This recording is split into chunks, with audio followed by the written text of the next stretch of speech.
This Alicization Explained is brought to you by one of the first proper inner monologues ever adapted in the series. Sword Art Online Alicization War of Underworld episode 10 was all about the short calm before the storm period brought in by the shock of a goddess of Underworld descending to the surface. We got Kirito making his biggest reaction so far to things going around him, tension between Asuna and Alice, which was surprisingly downplayed in the anime for a good reason mind you, Berkuli showing his perceptiveness, and one last wholesome moment before all hell breaks loose once again, much more so than it did before. Welcome everyone, it's me Gamerturk, your most reliable source of Sword Art Online information with Alicization Explained featuring War of Underworld episode 10, Stacia, Goddess of Creation. As always, timestamps to individual plot points are down below for easy navigation with an overview, but to give you a quick rundown, that was a decent adaptation, so to say. Changes in tone here and there, some drops and some surprise inclusions, and this episode is one of those that showcase not a perfect adaptation is not always a bad thing.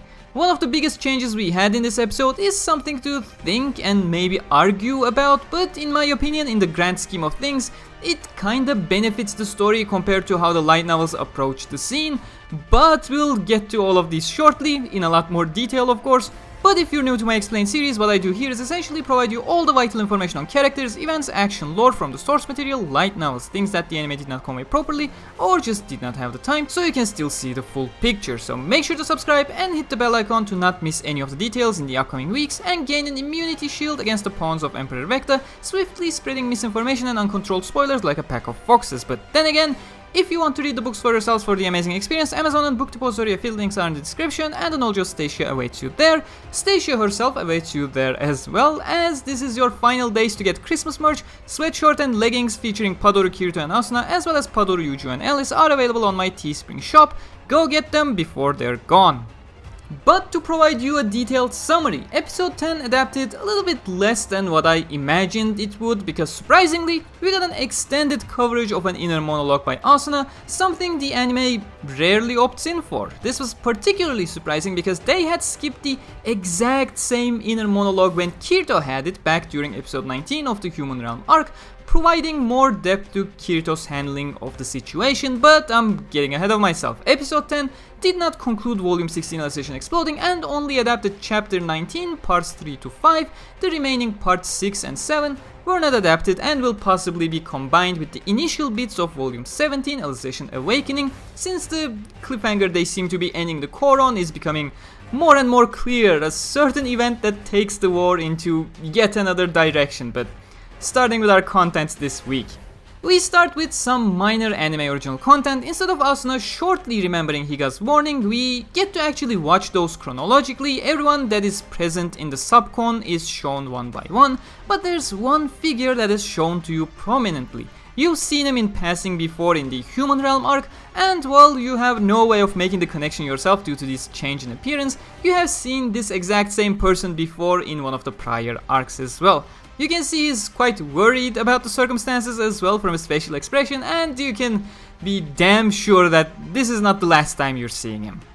But going back to Higa's warning regarding Stacia's abilities and the headache, I have mentioned this in Meet Stacia, the Goddess of Creation, as well as episode 9 Explained spoiler section where I talked about the opening, but now it's time to open it up to you non-spoiler people as well.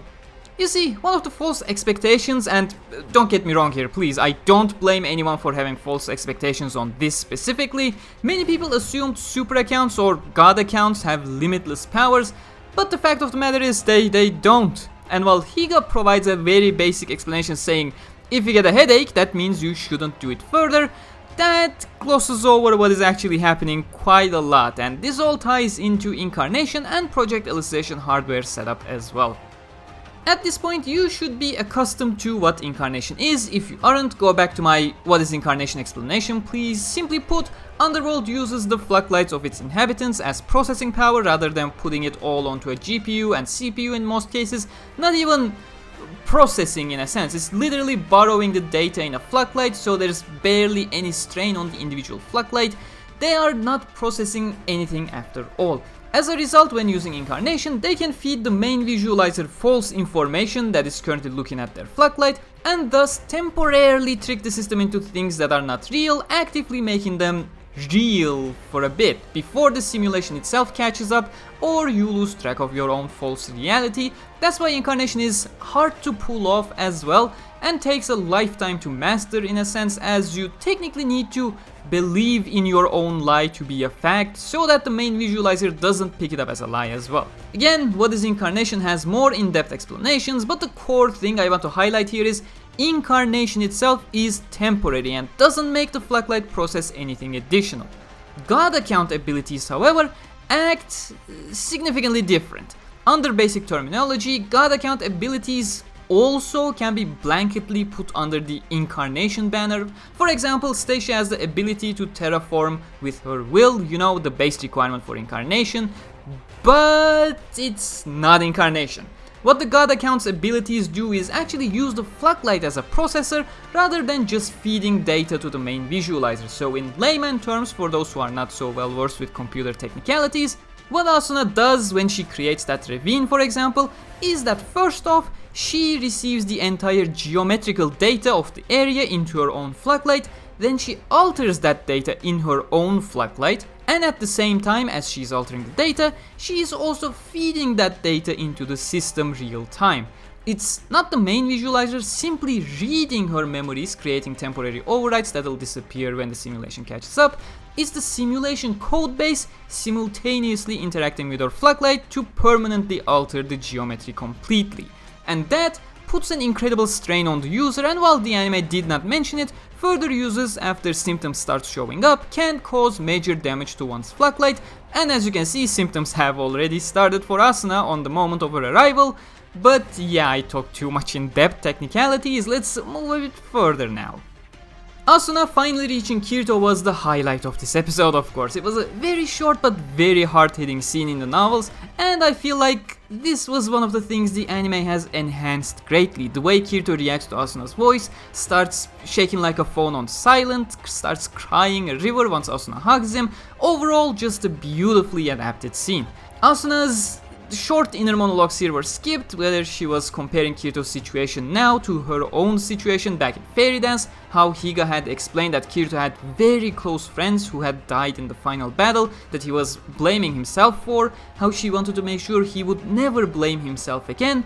But I don't think it matters all that much to hear that verbally, as you should know that has been Asuna's sentiment since Aincrad anyways. Having this all only visually adapted was a great choice in my opinion.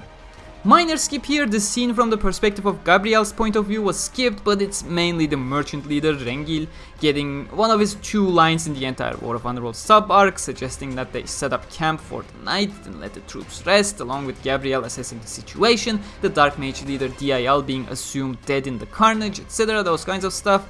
Next up, we have the start of the pissing contest, where the tension is slightly downplayed in the scene. Nothing is inherently different from the novels, well, except for Alice lunging in with her petals at the beginning, which I find stupid. If she were to lunge in with her perfect weapon control, why would she just go into a regular sword fight? But I digress. The change in tone is merely caused by Ronnie and Tease's, how to put it, comedically shocked faces, rather than actually being scared at what was transpiring in front of their eyes. You see, while she wasn't using her perfect weapon control, Alice was not really holding back there, so much so that Asuna's inner monologues were making it very clear that she would have long lost the clash if she didn't have a GM object, her Radiant Light Rapier, which was ultimately a whole lot higher level than Alice's Osmanthus Blade. And looking from Asuna's side, her only intention was to simply deflect and defend herself anyways, until Alice had asked what the hell she was doing with Kirito in a hostile manner that caused her nerves to snap as well, and the two really started going at each other. Like, this was a very tense and scary moment until Berkuli intervened, and I feel like the anime did not really live up to that by starting the comedy a little too early with the awkward gasps of Tease and Ronia. But anyways, the next scene is one continuous info dump and very much accurate that I don't have much to add. Again, as a newcomer to Underworld, experiencing all of the graphics and the complexity of artificial floodlights that are pretty much indistinguishable from the real floodlights, Asuna has a lot of inner monologues here, being impressed, comparing things to SAO and Alo, but none of that really matters for the context of this scene. I love how Berkuli instantly makes the connections and reads the room perfectly. Asuna's revelation about how the world would be destroyed had really caused a major panic, for example, and despite he wasn't intelligent enough to grasp the, otherworldly circumstances, Berkuli had used a very crude logic by comparing the real world encompassing Underworld to dark territory encompassing the human empire with a firm and resolute statement to calm things down to hear more of the explanation, and then connecting Asuna's words of the enemy coming to Underworld as well to Vecta's arrival. Even though Asuna had a lot more knowledge than Berkuli about the circumstances, she was quite impressed by the incredible leadership capabilities of the guy. But with that, we actually get an extensive inner monologue sequence, the significant one I talked to you about at the beginning regarding the seal of the right eye. After Ronnie and Tize mentioned they saw blood coming from Yujio's eyes when he had saved them with Kirito, and Berkuli questioning if the real worlders had the seal as well, Alice had remembered the sacred script on her eye, error code 871, and while the words error code didn't mean anything to an Underworldian like Alice, the implication was clear to Asuna, and this was an implication Kirito had reached all the way back in the Human Realm arc when he saw the seal on Alice's eye. He had realized long ago that Rat's staff had a mole inside them trying to sabotage the experiment to stall it for some reason. He obviously didn't know the reason and wanted to warn Kikoka just in case, but as you can imagine, the short talk they had was in quite the unorthodox conditions that he simply had no chance to mention it. Of course, Kirito's inner monologue back then was skipped, so I'm glad Asuna's here was not skipped, although it was still shortened and it may lead to some confusions for the viewer. Asuna knew she had to tell either Kiku, Higa or Rinko, but she had no way of directly contacting them. As she stated in the anime, there was no admin console nearby. For a moment, she considered simply depleting her HP to 0 and be forced logged out, but that would mean she would not be able to log back in with the Stacia account again, as long as the main consoles in the real world remained in lockdown, as the account would not be able to be restored. In the novels, she didn't hear Kirito's voice, but that is kinda the next best thing to imply what's going on. Knowing that the Fluctlight acceleration was already 1000-fold, she did indeed have a lot of wiggle room to do what she needed to do before the mole could do anything in the real world, so she simply decided to keep fighting to protect Alice and thus Underworld. And that was the implication of Kirito's voice: please protect Underworld. We had a minor teaser scene here from the real world where the bad guys are located, but you're gonna have to excuse me for not mentioning it here. I'm pretty sure the anime will highlight this in the next episode, so I'm not gonna spoil you with that teaser just yet. But when Asuna finished her train of thought, the room was still incredibly tense. Unlike the usual inner monologues in anime where the viewer just assumes time has stopped as the inner monologue is going on, in this scene, the time hasn't stopped. Like, Alice and Berkuli right there and everyone else, they were looking at Asuna the entire time, possibly over half a minute, waiting for her to answer the question, and when Asuna decided to say, "Oh, it's very daijoubu guys, no need to worry about anything," well, Alice had lashed out at her, obviously having realized that everything was not all that daijoubu, considering she sat there over 30 seconds with a very worried look on her face. And of course, getting lashed out by the same person who has been very pissy towards her since the beginning was getting on Asuna's nerves, but that thought led to yet another tangent, thinking who was the last time she had ever been in such a situation with, that she was really mad at someone and promptly got cut off by her own thoughts when she realized it was Kirito the last time she wanted to smack someone in the face, thinking about how their relationship together evolved over time, but of course, she immediately disregarded the idea of ever getting along with Alice, because unlike Kirito, Alice is obviously not a very likable character. But here comes the major inner monologue that was skipped. At this point, the perspective of the novel switches over to Alice's perspective, and we get to experience her thoughts this time around. And as she listened to Asuna's pristine voice, Alice wondered what made her so irritated towards Asuna in the first place. And this was supposed to be the second time you were to learn that Alice did not have romantic feelings towards Kirito since that first time back in the tent where the anime skipped her inner monologues again. You see, Alice came to multiple conclusions for her irritation towards Asuna. One, she had simply barged into the protective carriage that held the person she took care of for 6 months without any permission. Alice simply felt violated here, but she did kinda understand and had come to terms with Asuna having the right to see Kirito. 2. Alice had felt inferior towards Asuna when they were clashing their swords. She described Asuna's thrusts as if consecutive thrusts of the radiant light were not consecutively happening, but rather at the same time as each other, so fast that even Vice Commander Fanatio would not be able to keep up with that pace. As she herself states, she had never been shocked by the swordsmanship of another female of her age before in her life.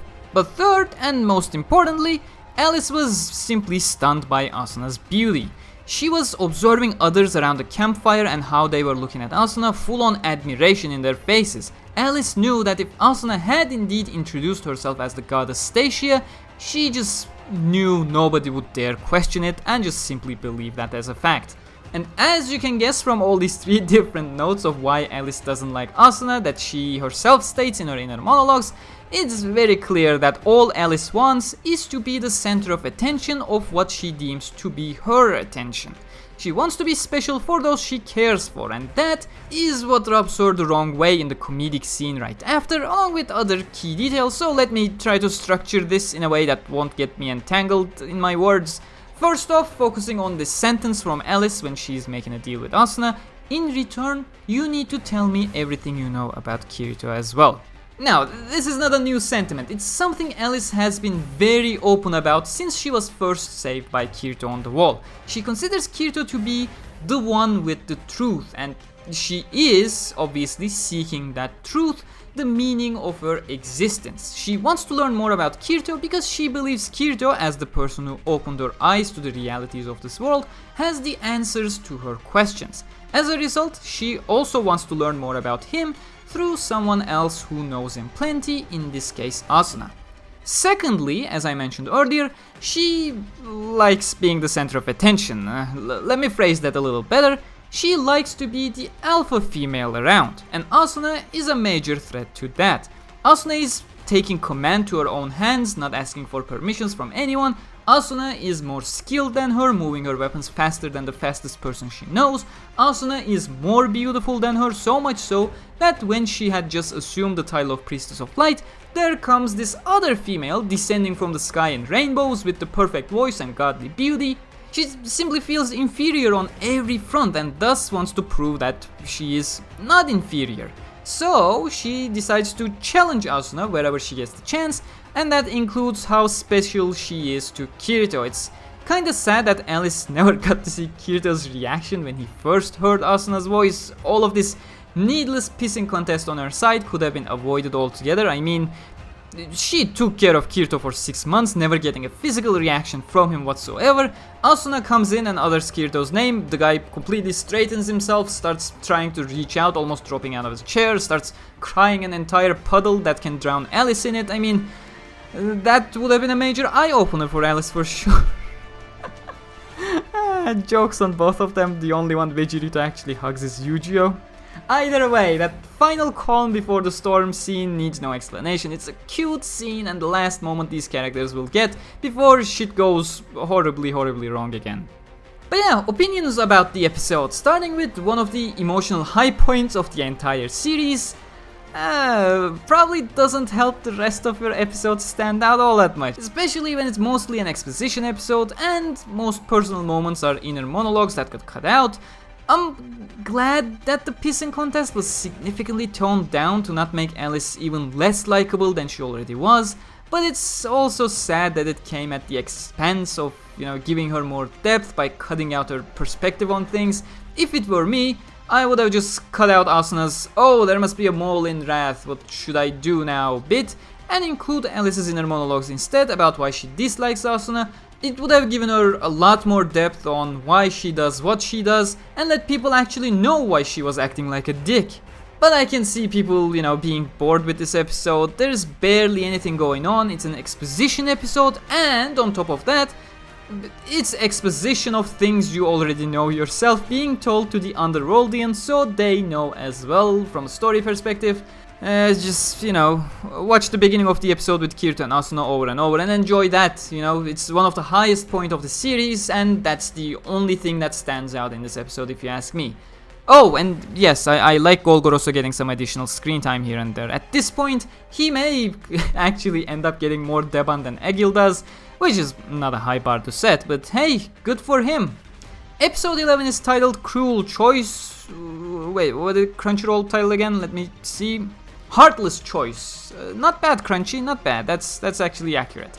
The problem with this title is that I'm not sure if it's referring to the very near future decision or like the near future decision. There's a bunch of heartless decisions being made by Gabe in a consecutive manner, so I'll leave this tease a little vague. All I can say is you will start seeing more members of the Dark Territory questioning their leadership, and you will see more of the Human Empire army members questioning their acts to harm Dark Territory members, if inner monologues are not cut. That's a big if.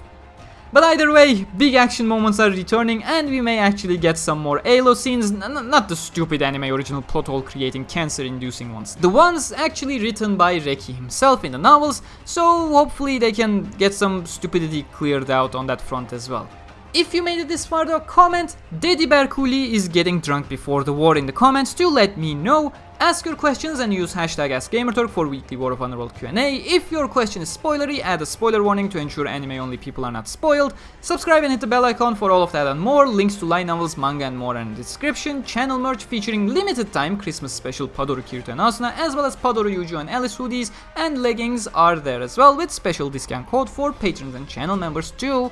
So as always, I was running out of breath there. Thank you very much for watching. Huge thanks to my patrons and YouTube channel members as always. Until next time, stay cool.